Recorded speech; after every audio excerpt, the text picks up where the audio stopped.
Bonsoir, je vous remercie pour votre invitation. J'en profite pour saluer tous vos téléspectateurs à qui je souhaite un excellent week-end.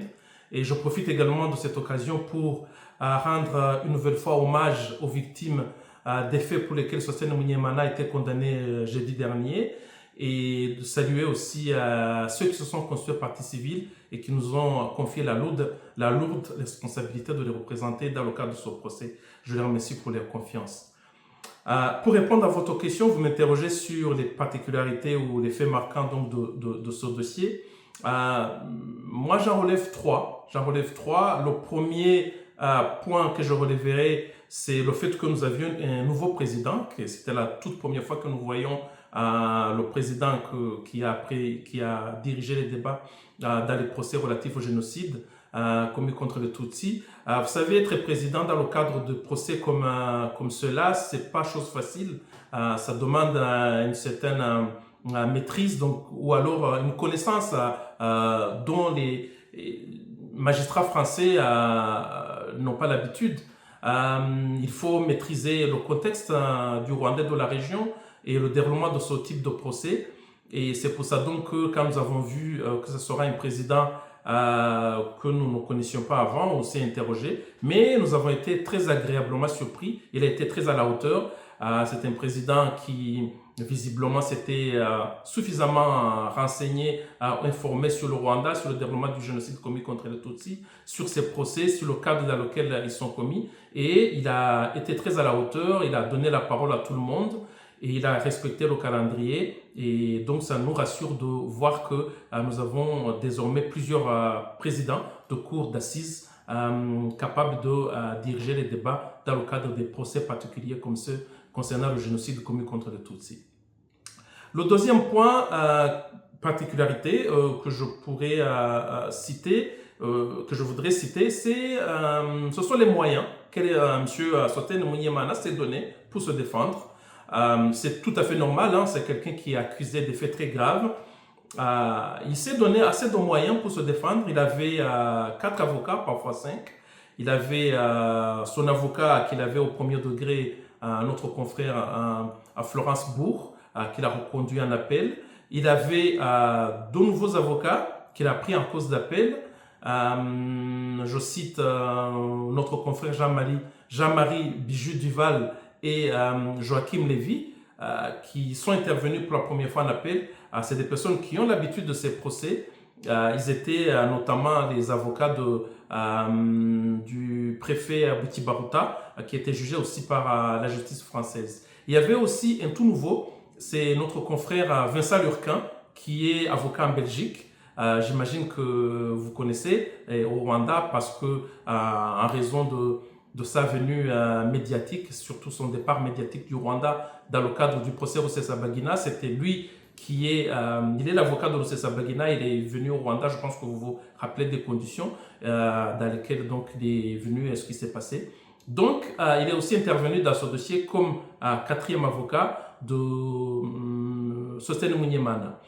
Il y avait aussi un 5e qui est sa fille, Juliette Lurquin. Elle n'a pas plaidé, mais elle était là aussi pour renforcer l'équipe de la défense. Donc, Sosthène Munyemana avait une équipe très forte pour le soutenir, pour assurer sa défense, ce que je ne conteste pas, c'est une bonne chose. Chacun doit pouvoir assurer sa défense. Mais je le mentionne parce que c'est différent de ce que nous voyons habituellement. Je prends comme comparaison le dernier procès que nous avons eu, celui de Bigouma.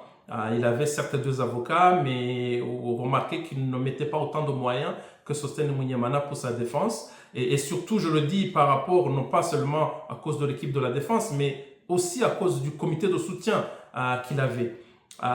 Tous les jours, il y avait beaucoup de gens qui venaient le soutenir à l'audience. Il y avait sa famille, évidemment, son épouse qui était là tout le temps, ses enfants, c'est aussi tout à fait normal, qui venaient soutenir leur père. Mais il y avait aussi beaucoup d'autres personnes qui venaient soit de Belgique, soit de France ou d'ailleurs pour le soutenir. Et toutes les audiences étaient presque pleines. La salle d'audience était presque pleine tous les jours des personnes qui venaient le soutenir. Il y avait des vidéos qui étaient faites après les audiences, notamment celles qui sont diffusées par Matata qui habite en Belgique. qui soutient que Munyemana serait innocent, qu'il serait poursuivi par intimidation, parce qu'il serait Hutu, et j'en passe d'autres. Et voilà. Donc il avait un soutien, un comité de soutien qu'on n'a pas l'habitude de voir. Nous avions eu une presque même expérience dans le dossier du docteur Wamutio, mais là c'était autre chose. Donc voilà, ça aussi c'était un fait marquant. Je pense que si vous me demandez ce qui est particulier ou marquant dans ce procès, je le mets sur la liste des faits marquants. Alors le troisième point que j'aimerais mentionner, c'est aussi le fait que pour moi c'est vraiment la particularité de ce procès.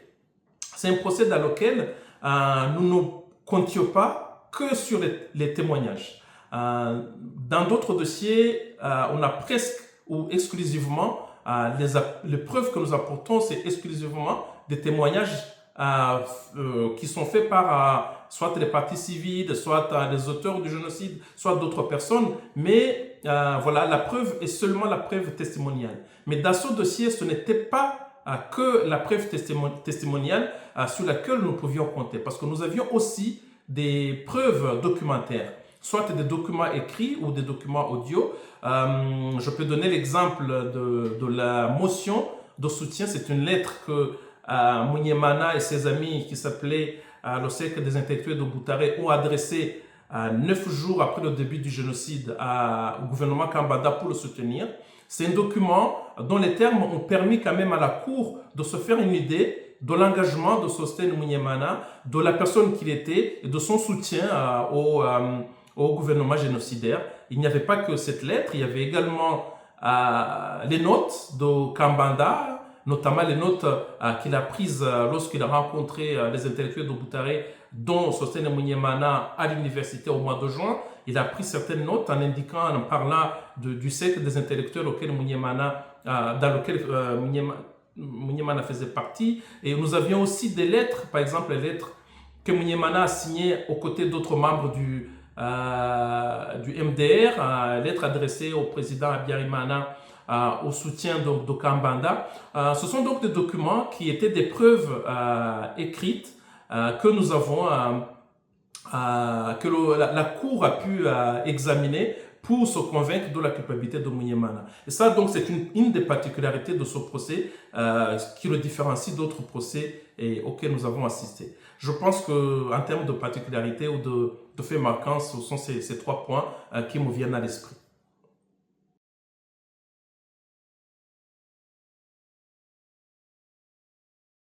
Oui, juger les faits relatifs au génocide en France au bout de 31 ans comporte des défis importants qu'il faut relever. Le premier défi, il est, à mon sens, culturel.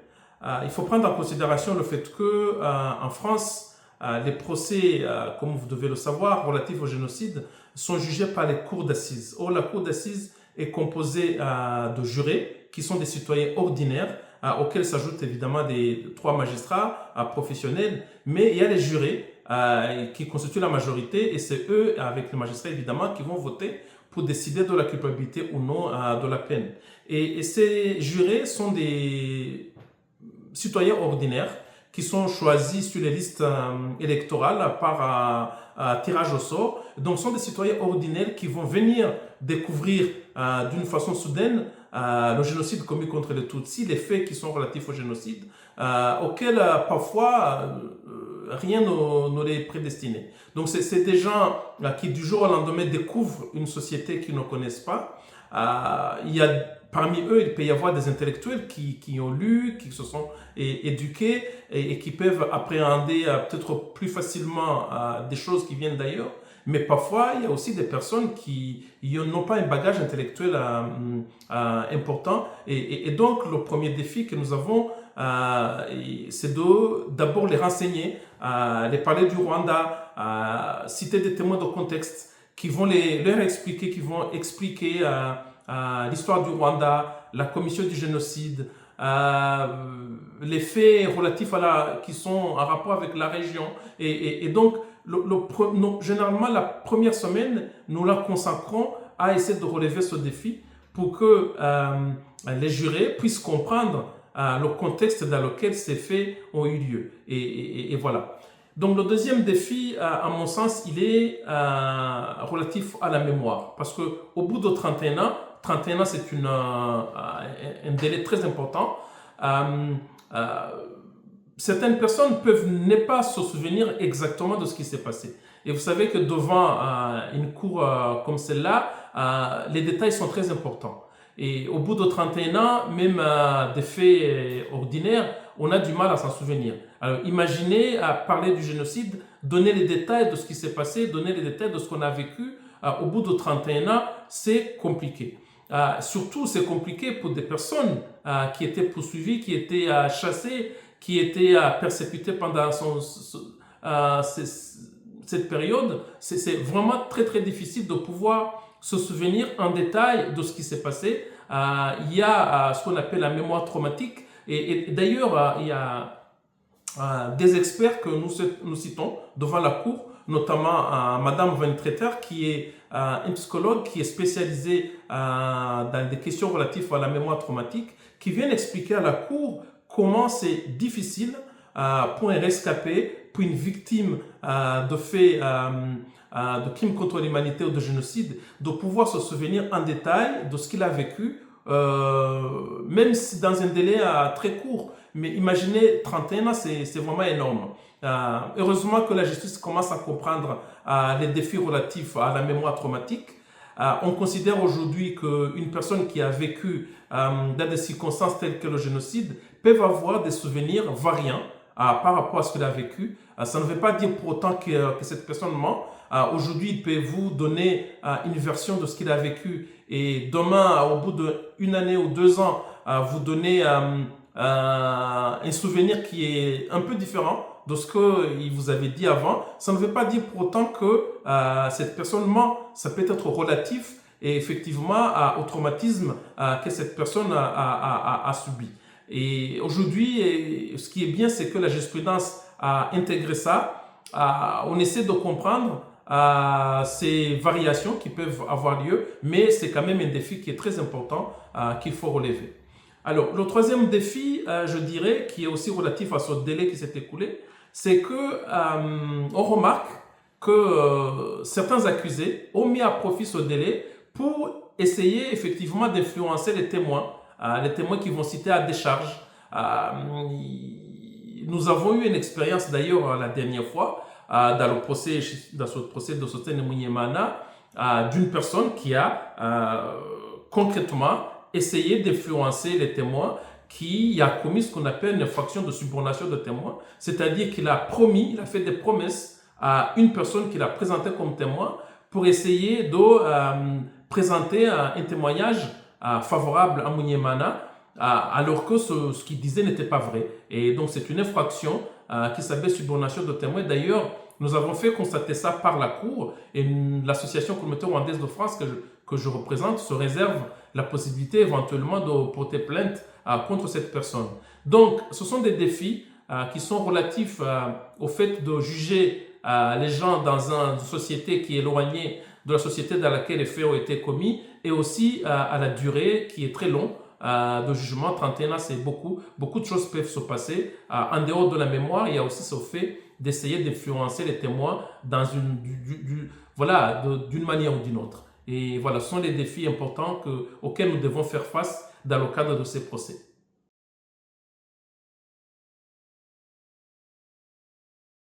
Sur l'état des poursuites des personnes soupçonnées d'être impliquées dans le génocide commis contre le Tutsi en France, malheureusement, force est de constater que malgré les efforts que la justice française a consacrés ces derniers temps à la poursuite de ces personnes-là, malheureusement, il y a toujours un stock important des dossiers qui sont toujours pendants devant la justice à des degrés divers.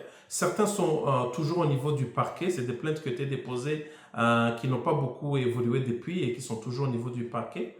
D'autres sont pendant devant les juges d'instruction, donc il y a des juges d'instruction qui ont été désignés, qui continuent à faire les investigations, à faire des actes dans le cadre donc de l'instruction.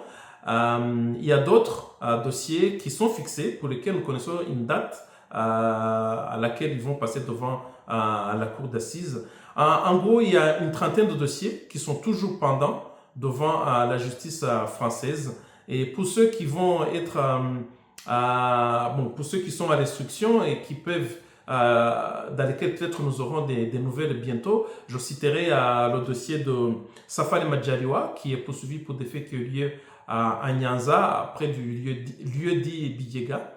Je parlerai également du dossier de Charles Touagira, un ancien médecin, je pense qu'il était d'ailleurs aussi en France médecin. Il était en tout cas, il est poursuivi en tout cas pour des faits qui ont eu lieu dans la préfecture de Kibouye, où il était un médecin à l'hôpital de Kibouye. Et il est poursuivi et ces derniers temps, des magistrats se sont rendus au Rwanda. Des magistrats français sont rendus au Rwanda pour poursuivre l'investigation. Nous aurons peut-être des nouvelles dans les jours à venir. Et évidemment, je cite également le dossier de Agathe Kanziga, l'ex-épouse de Juvenal Abiyarimana, qui a défrayé la chronique ces derniers temps en raison de la décision de nos lieux qui était rendue par les premiers juges, mais contre laquelle le parquet a fait appel. Donc, le dossier aujourd'hui pendant devant la chambre de l'instruction qui va soit confirmer la première décision ou l'infirmer, et ce qui va ouvrir soit à la poursuite des investigations ou alors au renvoi du dossier devant la cour d'assises pour être jugé. Pour les dossiers qui sont déjà fixés, donc c'est-à-dire des dossiers pour lesquels nous connaissons une date prochaine d'audience, il y a le dossier de du fameux chauffeur Claude Mouhaïmana. Claude Mouhaïmana qui était chauffeur à Kibouye. Il conduisait des véhicules qui ont ramené des Inaramoué dans les collines de Bissessero, donc de Kibouye dans les collines de Bissessero, pour tuer les réfugiés Tutsis qui s'étaient cachés dans les montagnes de Bissessero pour se protéger. Il a donc été condamné au premier degré à 14 ans de réclusion criminelle. Il a fait appel et aujourd'hui il est en liberté depuis quelques années maintenant, mais il va être jugé je crois à partir du 3 février 2026. Le procès est prévu sur 4 semaines à partir donc du 3 février 2026. L'autre dossier qui est programmé, c'est l'appel, c'est le jugement en appel du docteur Rwamucyo, Eugène Rwamucyo, qui est prévu au mois de juin. Le procès va commencer le 8 juin 2026 et il est prévu de se dérouler sur 6 semaines. Et en tout cas, selon le calendrier, il devrait se terminer le 10 juillet prochain. Donc, ce sont ces deux dossiers, Claude Mouhaïmana et Dr Rwamucyo qui sont fixés pour être jugés. Et les autres sont toujours pendants, soit devant les juges d'instruction, soit encore au niveau du parquet. Il y en a une trentaine en cours actuellement.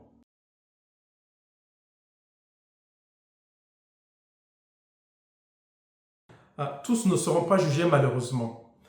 Il faut se rendre à l'évidence, au rythme actuel, il est impossible que toutes ces personnes qui sont poursuivies puissent être jugées. Je prends un exemple très simple, je prends l'exemple de colonel Laurent Serubouga. C'est quelqu'un qui a 86 ans aujourd'hui.